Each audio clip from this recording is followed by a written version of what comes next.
Our last set of properties, we have two of them. So first off, we look and we see that we have the exact same base, but we've got this fraction or a division. We've got the exact same base in different exponents. And so what we do is we subtract the exponents. So we take the top exponent minus the bottom exponent. And that's really important that you're taking the top exponent minus the bottom exponent. So let's look at an example here. I have the same exact base being divided, so I'm going to take the same base. It stays the base. See how it stayed a the whole time? So it stays as 6 the whole time. And I'm going to take 5 minus 4, and 5 minus 4 is 1. So my answer is 6 to the 1, which is just 6. So if I look at a little bit more complicated problem, here I see that on the top I have the same exact base being multiplied. So if you remember before, I add the exponents, so it's 9 to the 6th over 9 to the 7th. And then now I am dividing the exact same base, so I rewrite the base.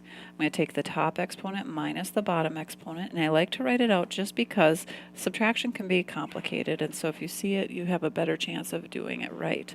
And so we have 9 to the negative 1, and because I have a negative exponent, I have to move it down to the bottom. So I put a 9 on the bottom with an exponent of a positive 1, and then I need a 1 on top. Now you'll notice I didn't write the exponent of a positive 1 because I don't need to. 9 to the 1 is the same thing as just 9. So my answer is 1/9.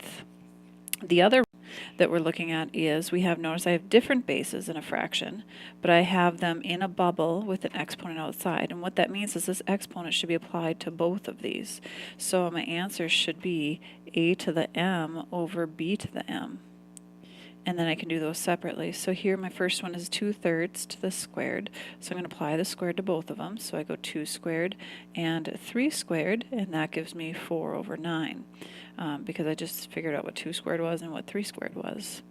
And this bottom one here, I need to apply that -3 to both of them. So I apply it to both of them. I get 2 to the -3 over 3 to the -3. And then because I have negative exponents, I've got to move things. So my negative exponent means I need to move the 2 to the bottom. And now the exponent becomes positive. Now notice the 3 to the -3 is on the bottom, but it has a negative exponent. So I got to move that one to the top. So now I have a positive exponent. And then I'm going to do those separately. So I've got 27 over 8, and there's my answer for that one.